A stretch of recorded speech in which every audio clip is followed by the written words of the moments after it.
Imagine spending a quiet weekend at the beach. The sky is bright blue, the cool sea breeze is blowing against your face, and the rhythmic sound of waves crashing brings absolute peace.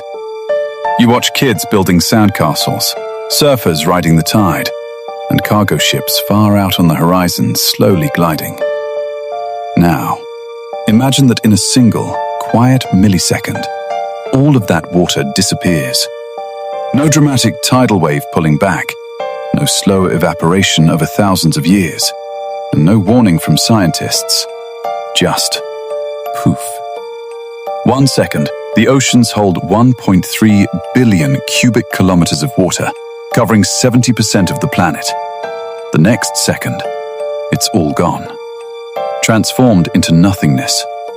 You stand on what used to be the shoreline, looking out at a horrifying, bottomless cliff, dropping thousands of meters into a pitch-black, rocky abyss. The wet sand under your feet instantly turns into dusty, cracked earth. But before your brain can even comprehend what just happened, the physics of our planet begins to shatter. Let's start with what happens in the very first minute. Right now, there are roughly 50,000 massive merchant ships, oil tankers, and cruise liners floating on the oceans. When the water beneath them suddenly vanishes, gravity takes over instantly. These ships don't just sink, they fall, dropping 3,000 to 10,000 feet straight down onto jagged underwater mountain ranges. Millions of tons of steel slam into solid rock at terminal velocity. Oil tankers burst open in massive fiery explosions, lighting up the dry seafloor.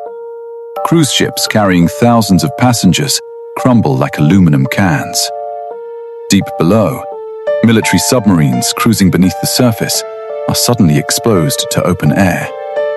They crash down and break into twisted metal scrap. Millions of people at sea die in the first 60 seconds. Now look at the sea floor itself. Billions of sea creatures, from tiny shrimp and clownfish to giant blue whales, are instantly stranded in open air. Without the buoyancy of water to support their massive weight, whales are crushed by their own body mass within minutes. Without water passing through their gills, billions of fish choke to death in a tragic, silent suffocation.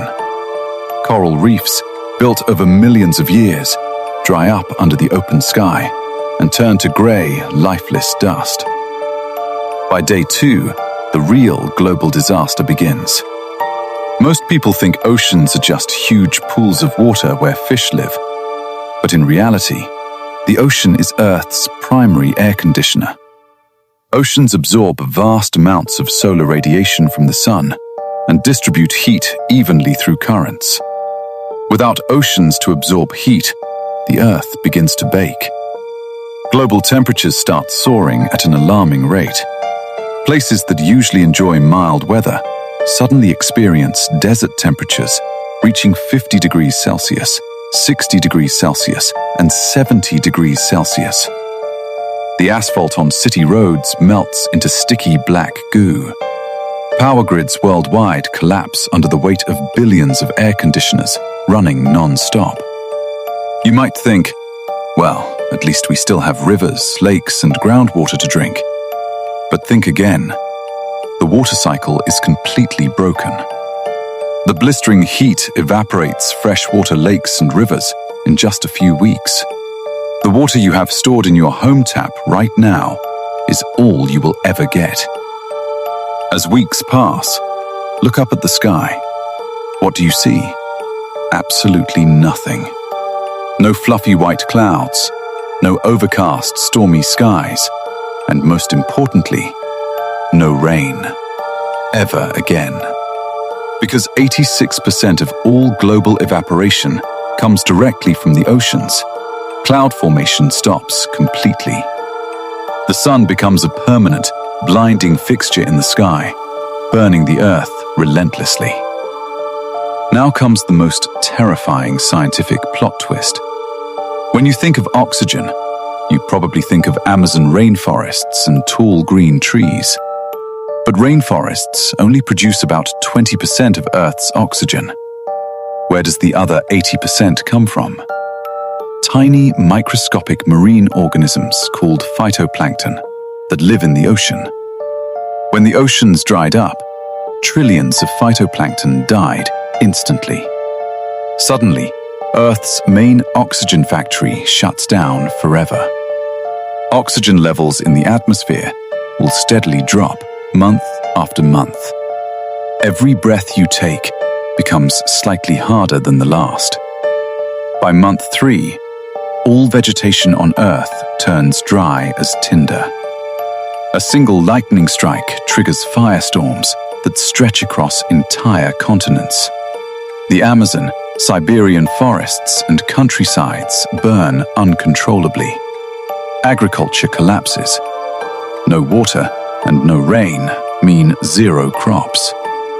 Global famine sets in as humanity fights over the last remaining food and water bottles.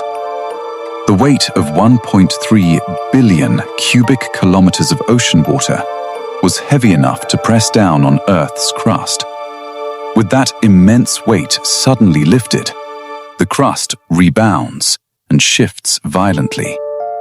Massive earthquakes crumble human cities into rubble. Dormant underwater volcanoes along the Ring of Fire erupt simultaneously, spewing toxic ash and lava. The sky, which was once bright blue, turns dark grey with choking volcanic smog. Within a year, nearly all plant life, animal life, and human civilization are gone. The lush blue planet we called home is now a scorched, red, dry rock, looking identical to Mars. A stark reminder that water was not just a resource on Earth. Water was Earth itself. If you enjoyed this deep dive science scenario, hit that like button and don't forget to subscribe to Mindfire.